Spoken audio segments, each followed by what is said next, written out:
Today on CityCast Chicago, we have learned quite a lot about this city over the last 4 years and 1,000 plus episodes. But the big question is, have you? Well, today we're putting listeners' knowledge to the test with the only way we know how, a classic CityCast Chicago game show. It's Monday, March 24th. I'm Jacoby Cochran, and this is what Chicago's talking about.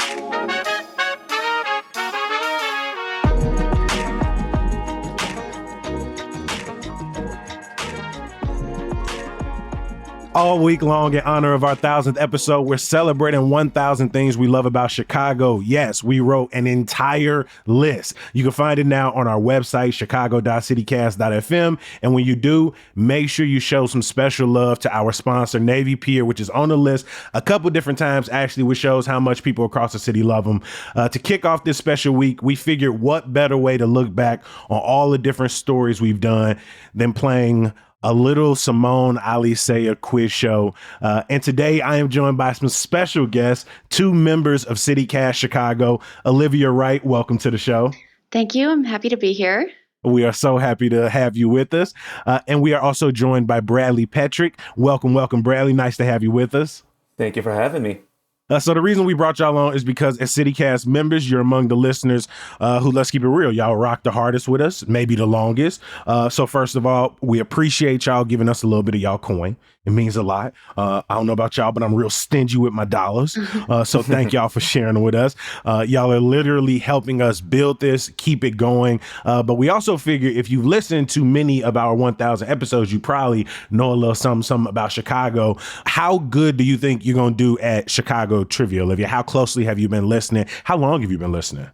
I've been a listener for about 3 years now. Come on now. Yeah. And I think I'm gonna do pretty decent. I have a lot of knowledge about Chicago history. That's the perfect answer. Pretty decent. Yeah. Not just decent, pretty decent.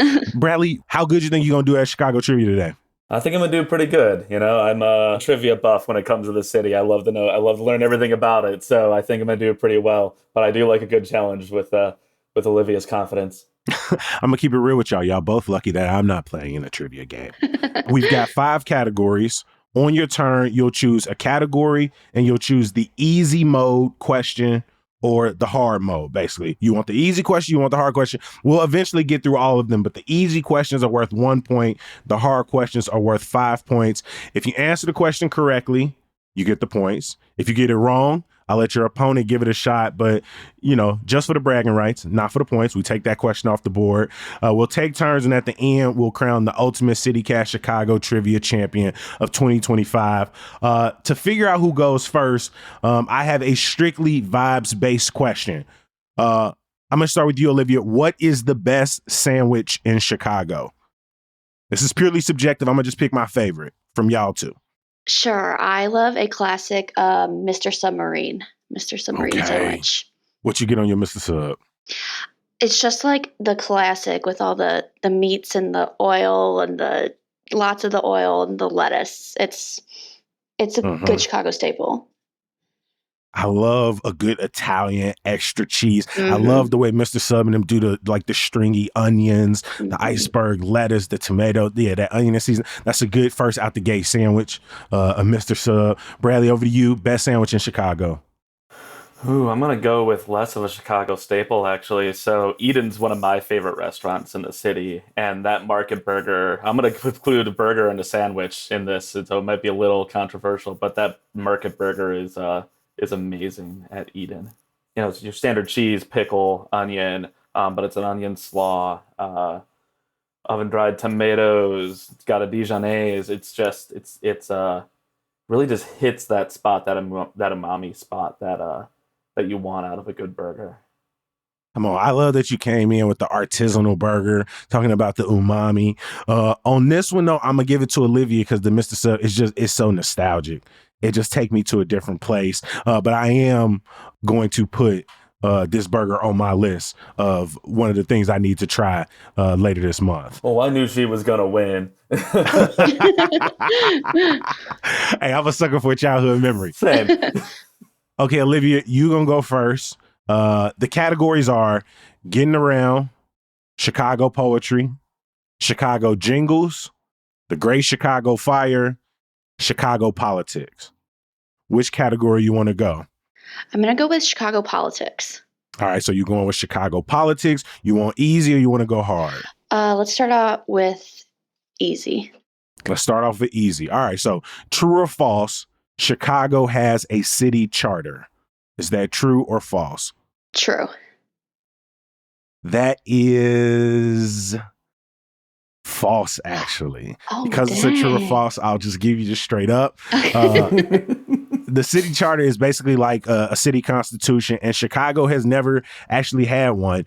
We sat down with the former Chicago Inspector General, Mr. Ferguson, a couple of years ago, and he talked about this being one of the things he really wanted to advocate after leaving the office.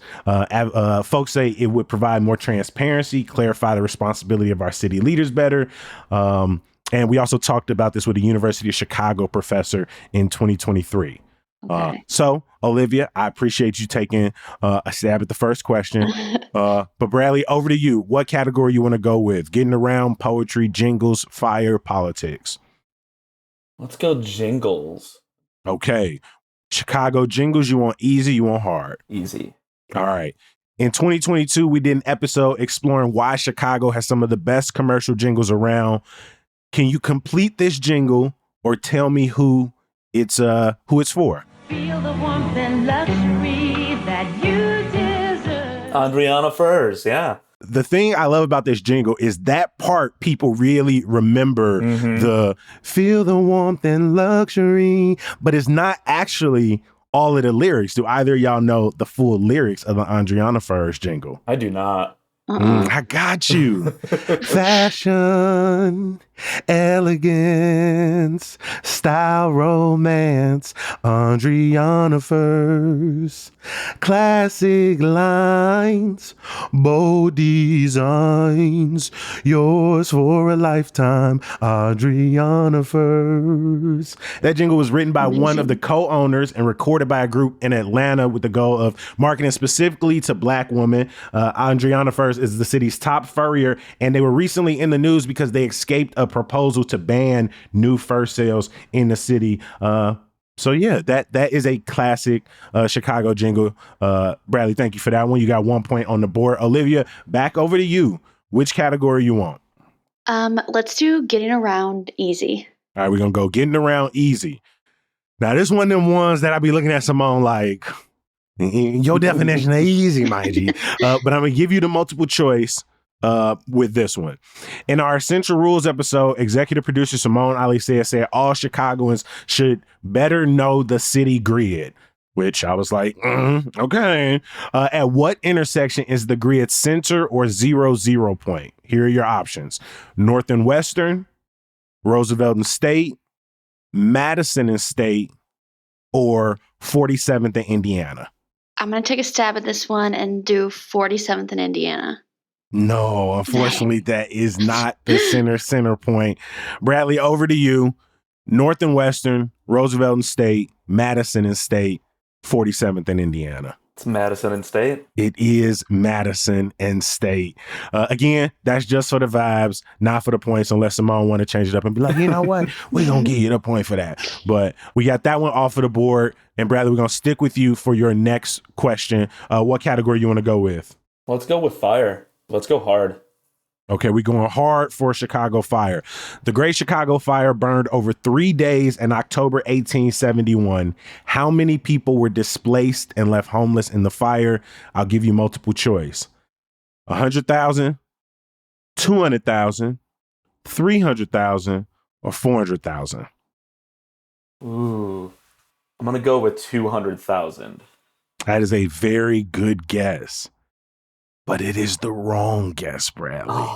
Olivia, over to you. 100, 300, or 400,000. How many people were displaced in the Great Chicago Fire? My guess is 100,000. And Olivia, you would be correct.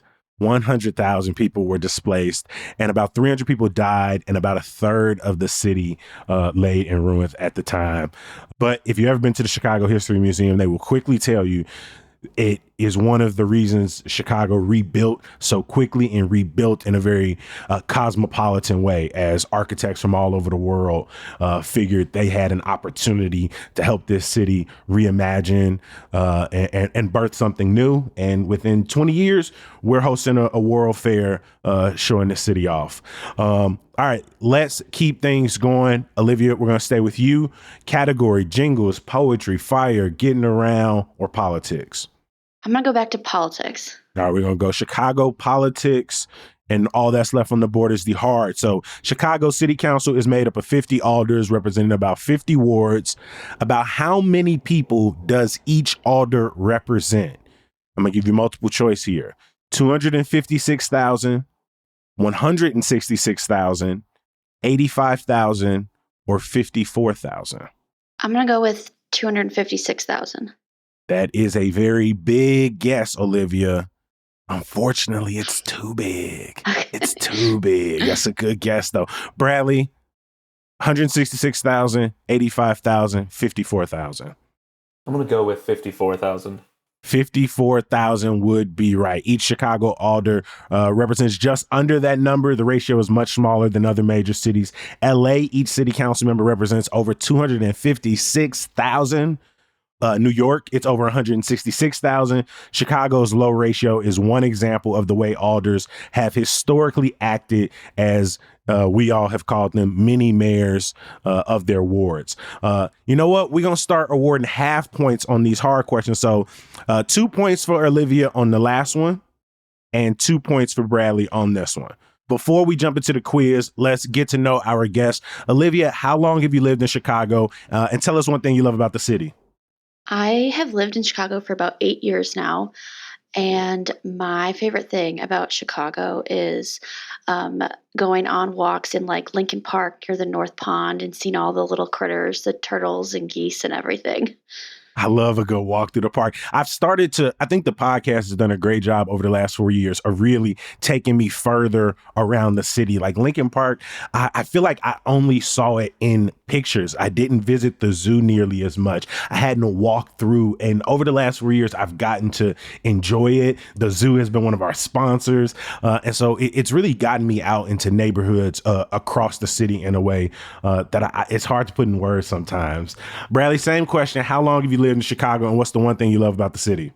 All right, so I've lived in the city proper now for about 20 years. I'm actually born and raised from the suburbs, so this is home for me. The one thing I love the most about the city really is the diversity of it. You know, my family came here from various places, Wisconsin, Prague, and settled here over various different times. And, get to experience all the different cultures, all the different food, everything else about Chicago that it has to offer, and that it's such a welcoming place too. So it's truly special.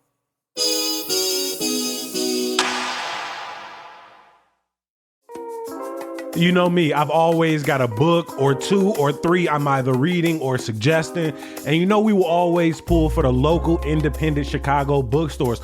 But hey, I get it. With busy schedules, shopping online can be convenient. And with bookshop.org, you don't have to choose. Bookshop.org lets you choose an independent bookstore or an organization to order from, and your purchase directly supports them. I'm sitting right here looking at their map right now, and they got some of my favorite spots like Burst Into Books in Roseland, Bookies in Beverly, Pilsen Community Books, Women and Children First in Andersonville, and so many more. So whether you're looking for something to help you understand the world, or you're just looking for a fun spring break read, bookshop.org can help you find the perfect book and support these community institutions at the same time. Plus, if you use code CityCast, you'll get 15% off your next order at bookshop.org. I'm about to use it right now. I hope as people make their way through the 1,000 lists, there are so much that they are familiar with, whether they're born and raised here, whether they've moved here over the last years. But I also hope there are hundreds of things that you immediately look at, you have no idea what it is or where it is, and your curiosity grabs you and you jump into the list full throttle. We still got about about 5 questions left on the board. Simone, where are we at this point? What's our score? I think Bradley is in the lead here with a total of 3 points, followed by Olivia with 2 points. All right, we still close in this game. I believe we are over to Bradley. What question you want? Getting around, poetry, jingles, fire, politics is off the board. Let's do getting around. All right, getting around, and we got to go hard here. CTA riders know there's always this friendly voice announcing each stop and telling you what side the door is open on. I hear it all the time, but I think some people might think it's AI or think it's a program, right? But it's actually a human being. Bradley, who is the actor behind that voice? You know, I've heard his voice so many times, obviously, on the CTA, and I've heard all the interviews, and I don't recall his name. I will give you multiple choice. Okay. Sean Lee, Alan Crooks, Don Martin, or Lee Crooks. Could you repeat those for me, please? No, I just made some of those up. That's fair. One of those options was Don, right? We'll go with Don. Don Martin? Yep. It was not Don Martin. I believe it was something like Lee Shields, Don Martin, Alan Crooks, and Lee Crooks. Olivia? Lee Crooks. That is actually the correct answer. All right. Lee Crooks. You might have just guessed in my voice the one I said with the most confidence. Definitely.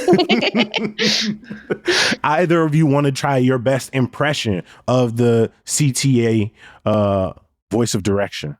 Bradley, I'll let you go first with this one. Trying to pick what message I want to try. Doors open on the right at Belmont. I like that. The next stop is 63rd Street. That's a good one. Olivia, you got to throw us on that. All right, hang on. This is a Brown Line train to Kimball. Doors open on the right at Southport. Come on. There we go. That's a good one. I appreciate all y'all for that. Thank you for doing that. Thank you. I appreciate you.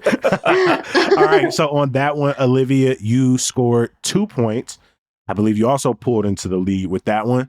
And it is also your turn. You want poetry, jingles, or fire? Let's do fire. All right, Chicago fire, and we've only got easy. True or false, the Great Chicago Fire of 1871 began with the cow belonging to Mrs. O'Leary when it kicked over a lantern. This is a hard one because that's a controversial topic. I'm going to say false.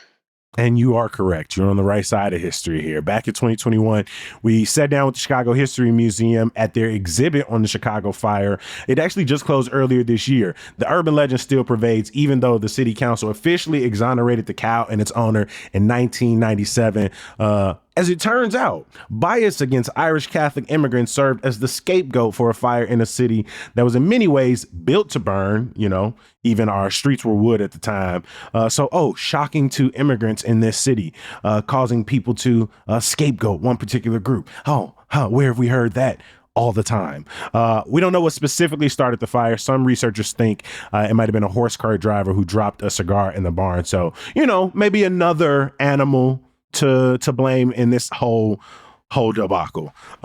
Olivia, you got 1 point on that one. I believe if I've been keeping track, you are now at 5 points and Bradley is at 3 points. If I'm wrong, voice of Simone, come in now. Bradley is at 3. Olivia is indeed at 5. Okay. So anyone's game, truly. All right, back over to you, Bradley. We've got poetry left. We've got jingles. Which one you want? I'll go jingles. All right. In that same 2022 episode, we covered another classic Chicago jingle. This one for Luna Carpets. Can you tell me the Luna phone number? Boom, boom, boom, boom, boom. Boom, boom, boom, boom, boom, boom, boom, boom, boom. I feel like a bad Chicagoan because I just blanket on this one too. I know how it ends, but it's those first three. I'm just blanking on them. Want to give it a shot? Oh, wait, no, I got it. 773-202 Luna. Come on. 773-202 dun, dun, dun, dun. Luna. Can you remember what the digits for Luna are? 4, 8, 6, 2. 5-8, 6-2. Oh, it's so close. Hey, but we're giving you Luna. The jingle got Luna in it. So that is a 5-point question, and I believe that takes you to 8 points overall. Over to you, Olivia. We've got poetry. I think that's it. I think all we have is poetry, easy and hard. Poetry hard. All right. Who was Chicago's first ever poet laureate? I'll give you options. Gwendolyn Brooks, Avery R. Young, Sandra Cisneros, or we don't have a poet laureate. Gwendolyn Brooks. That is a very good guess. Very good guess. But Gwendolyn Brooks was, in fact, the Illinois Poet Laureate from 1968 through her passing. Bradley, over to you. Sandra Cisneros, we don't have a Poet Laureate, or Avery R. Young? I'm going to go with Avery. Avery R. Young is, in fact, Chicago's first ever Poet Laureate. He officially took that mantle back in 2023. Sandra Cisneros, of course, is known for her legendary work, The House on Mango Street, which is based on her childhood in Humboldt Park in the 60s. Gwendolyn Brooks was the first ever Black individual to win the Pulitzer Prize for poetry back in 1950.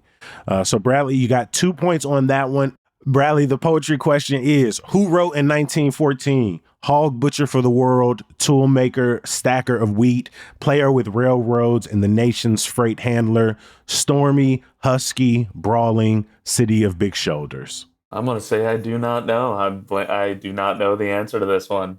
Olivia, you got Olivia, over to you. Oh. Famed poet whose nicknames like City of Big Shoulders, Hog Butcher of the World still resonate for many Chicagoans to this day. Do you have any multiple choice? I do not. Okay. I'm going to have to say I don't know either. All right, here's the multiple choice. Nate Marshall, Eve Ewing, Carl Sandburg, Jose Olivares. Carl Sandburg? Yes, the answer is, in fact, Carl Sandburg. Those are all of our questions today. I really appreciate y'all. Overall, how did y'all feel about that quiz? Bradley, you ended up winning with 10 points. How did you feel about Simone's questions, easy, hard? Oh, I think they were good. There were some really challenging ones in there for myself as well. So, it was nice to rack my brain a little bit to bring back some of those long shoved in the back memories. Olivia, same question. I appreciate you coming in confident today. We thank you for being here. How'd you feel about the quiz? I thought it was a little hard, not going to lie. That's how Simone get down.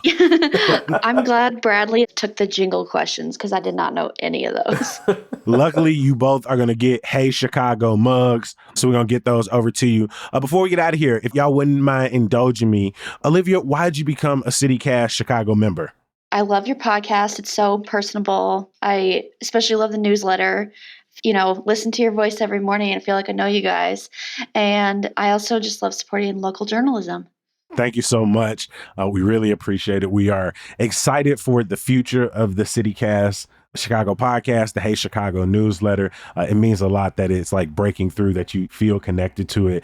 I tell people every time I meet them in public, when you make this remotely in your room, sometimes it can be hard to see all of the people that are listening and who it's impacting. And so it means a lot.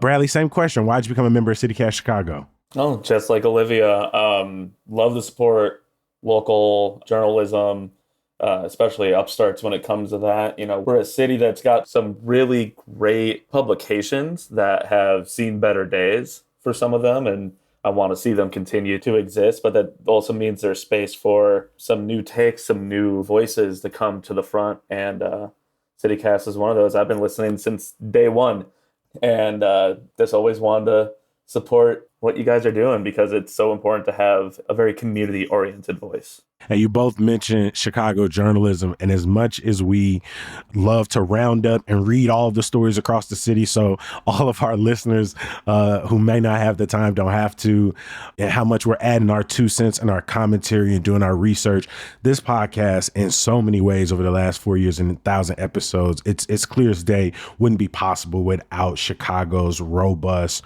hardworking community of local journalists, whether they're working with legacy medias, whether they're working in their own newsrooms. Many of the conversations that we're having and the stories we're having are with those hardworking individuals. And so, this is as much a celebration of them as it is our individual team and our individual voices and individual members. And so I want to give a huge thank you to both of y'all for being here with us today. Olivia Wright, thank you for making time for CityCast Chicago. Thank you. It was so fun. Sorry I was so bad at trivia. Stop it. You did amazing. And to Bradley Petrick, our inaugural CityCast Chicago trivia winner, thank you for making time for us today. Thank you for having me. It's happy to join. If you'd like to join Olivia and Bradley and become a member of CityCast Chicago, you could do it at membership.citycast.fm. If supporting the team and potentially being able to come on the podcast isn't enough incentive, let me tell you what else you get. There's ad-free listening. You get to clear out all them pesky podcast suggestions. There's a members-only email with all the best events in the city. There's usually merch. Plus, if you join this week, you'll get an invitation to our 1,000 Things members-only event. You'll get to meet the team and your fellow CityCast listeners and Hey Chicago readers. There's also a super exclusive gift that we're giving away at the event. But, I'm afraid I can only give you the details if you're a member. I can't drop the low unless you give us a little bit of coin. You know how it is, Help us get to another 1,000 episodes and head to membership.citycast.fm.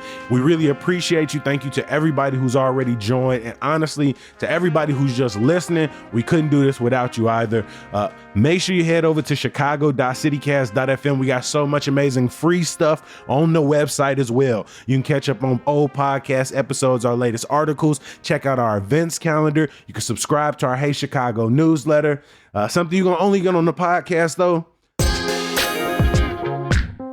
Some good news. I mean, our newsletter got plenty of good news, but some good news. That's only on the podcast. Spring break hours start today over at MLK Bowling and Skating Center off 76th and Racine. I just pulled up on them last week with my big brother. We had a great time. On the low, we might have something special coming out with our friends over at the Tribe, but you got to stay locked in. As always, we appreciate you for listening and reading. We're going to be back bright and early tomorrow. We'll talk to you then. Peace.